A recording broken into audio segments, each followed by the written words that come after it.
With the Yinlin's banner coming out, I got a little bit excited, but I soon realized I had one problem. I don't have enough Astrites to guarantee her. So I had an idea. How about I do a little bit of farming, with a twist. A challenge. My goal is to get 10,000 Astrites in 24 hours. If I don't get them in that time period, I will pull Sneeko and watch other people play. God, she's so bad. She wants me, bro. That means I won't pull for her. And here are the ground rules for the challenge. Rule number 1 is that I have 24 hours to collect as many Astrites as possible. Once the timer hits 24, I must stop and check my Astrite count. Rule number 2 is that all tides I found or get won't count toward my Astrite count, only pure Astrite. And rule number 3 is that I can't use my credit card. If I use my credit card, the intro would have been longer than the challenge itself. Oh, and yeah, I yoinked and twisted idea from Nobbles. Sue me. Don't do it. Disclaimer, if you're looking for the most optimal Astrite farming guide, this is not the video. My way of farming was the opposite of optimal. Before we start, here's my Astrite. Looking poor, if I can say so myself. Hopefully, it will change. So, with everything set, I started my time. Money! The first thing I did was redeem some codes. By codes, I mean code, because for some reason, I wrote on my notes inactive ones too. Shit. And I don't know why I wrote those codes on my notes, if I could have just copy and paste them. Yeah. With that, I claimed my codes in the mail, and then there was some compensations too, so yeah, nice.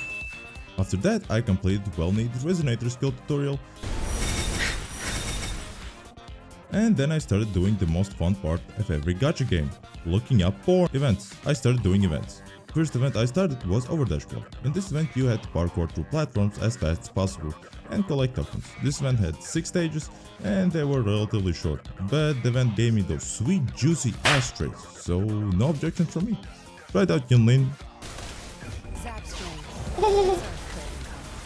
Damn, that I see why people call her mommy. God damn, bro. And after that, I started looking for my next event, where I got a little bit excited about the drawing. Damn! I want to see that again.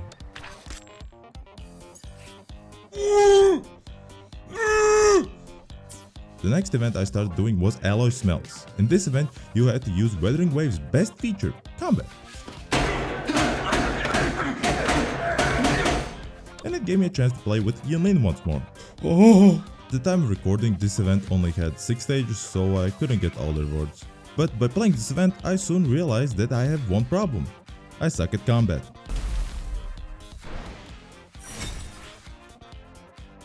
I suck at this. Knowing that fact meant that exploration would be longer, and tower adversity may be a problem for me. But I didn't let those thoughts bother me and complete the event as much as I could. On accident, I finally found out what to do with these yellow cubes. Oh, that's why I needed those cubes. Oh, this is insane. Huh. Okay, delivery. Give it to me, robot. Oh, not like that, Jesus. But that was a good dance. And that you can get rewarded for how much you explored. Nice. Did a little bit of exploration. Found a cool chair. Found most of the teleporters. And then upgraded my character so I could hide my skill issue with stronger characters. Then I jumped back into the events. That of Elusive Realms was the last event that was available at the time. In this event, you get a chance to use Echo, whose diet probably consisted of steroids and cocaine, because the abilities those Echoes had were kinda insane and pretty cool. For me, this was the best event out of 3 of them. Around 4 hours in, I encountered a pretty big problem. It was not the game would lag or the servers resetting, it was far worse. That day, my grandma would visit me, and I forgot about it. And if you're asking why it's a problem, well, it's simple. I usually don't play games for 24 hours straight. And I didn't know how to explain to my grandpa that I was gonna be busy playing this one game for 24 hours just to get a woman that won't look at me, won't know my name, and she was not real. So I simply told him that I need 24 hours of gaming footage to practice my editing skills. It was not a lie, but I still think he's disappointed. But hey, anything for that waifu, right? With my grandpa practically in my party, I continued the challenge. Almost completed the Depth of Elusive Realms, but I didn't want to waste my time for some scraps, so I left the event incomplete. After that, I tried to get all the first time clear rewards. Some took longer than I had to, but at least I cleared them. With my map having most of the teleporters unlocked, I thought it would be a great time to start doing some quests. And this is where the skip button becomes my best ally. As a person who despises playing unwasted quests, this was a time saver and sanities. I started doing some side quests, gaming a giant turtle, and took a dog for a walk, average side count thing. 6 hours in, I did some exploration quests. These quests I think are on longer side. I don't know, because I skipped them all. There was a biker one that I skipped. There was a monkey one. I skipped that too. But after 2 hours, I got a little bit bored, so I thought, why don't I try first stage of Tower Adversity? It went well, but I would be lying to you if I said I didn't spam every button I could through every floor. And then I jumped back to exploration quests, which I kept skipping. Look at that, that's like 2 sentences. I'm not reading that. So yeah, I skipped the mud exploration quest to completion, but sadly didn't complete the last exploration quest. I guess it had daily limit or something. By trying to complete side quests, I accidentally stumbled on the main. Hoping it was a room with low-level dumplings in it, I entered it. Sadly for me, it was a puzzle domain. And relatively to my standards, I completed it fairly fast, ignoring the fact I got stuck on the last puzzle for 10 minutes. But still, not bad, It's so stupid. Maybe I just don't have enough sleep, but I feel like this was a stupid puzzle. Right out Tactical Hologram, it's practically a boss fight with time challenge. I started the challenge on difficulty 1 and stopped around difficulty 1. Sadly, I still sucked at the game. With most of the events and quests complete, I had no other option but to explore. Usually, in small doses, exploration is fun, but when you're about to do it for 12 hours, you can probably call that definition of insanity. So I only did it for 10 hours. Yay! I started at the top, getting every chest and cube I could find, went to the bottom, and fucking lost it. I just couldn't concentrate and started to go everywhere on the map. Probably because I lost control over my frontal lobe. 50 hours in, I accidentally found a bear. Don't fight me. Holy shit. Oh, he's on level 20. Well, of course, I realized in the middle fight that he was not in fact level 20, but level 120. Wait a minute. He's not level 20.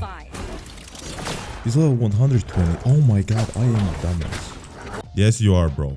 That bear was called a Spearback King, for fuck's sake, and I thought he was level 20.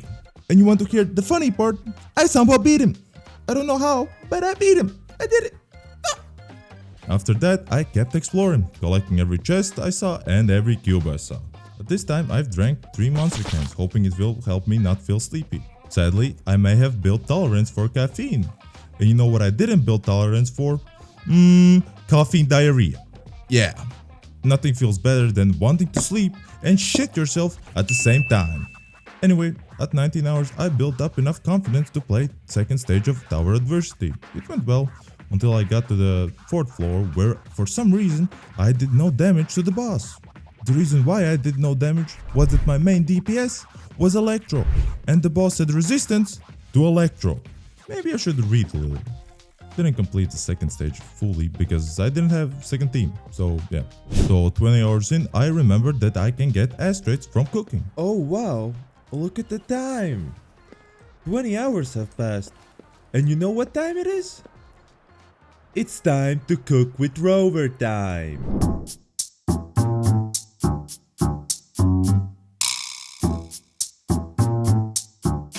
I may have started losing. I'm fucking losing it. I cooked some dishes and got to Chief level 4. And now my Rover is a perfect waifu material. Now she can cook, fight, and she has great personality. And I wanted to level up on synthesizer.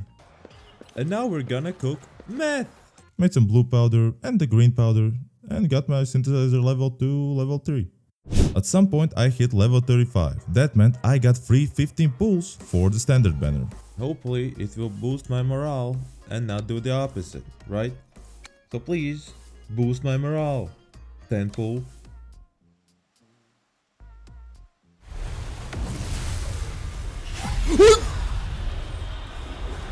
Oh my god, it actually did it. Oh my god. My rover's gonna love this. And yes, it boosted my morale. Hey, it actually boosted my morale. Nice. Really nice. Kinda cool. Okay, now I'm happy. Really happy. Look at my face. That's not my face, but imagine if I'm happy.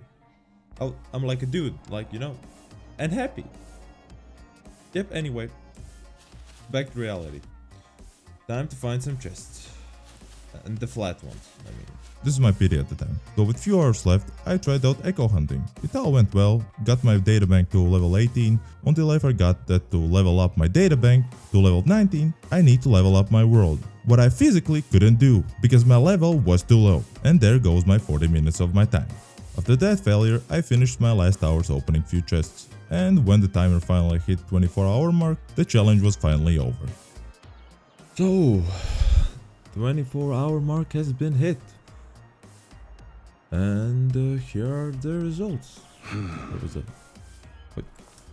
Oh, this one. Yep. So I got enough so I can allow myself to pull for Mrs. Mommy Yinlin. I think. If I didn't forget the numbers. I haven't slept for at least 24 hours, you know. So yeah, I'm gonna give a future talking to future vitamin C. Okay, bye from me. So here are the results. Here's my asteroid count before the challenge, and here's my asteroid count after the challenge. So yeah, with 8 hours of sleep, I can say I completed the challenge. And this is where the video ends. What do people usually say? If you like your grandpa, hit the like button. Yeah. Well,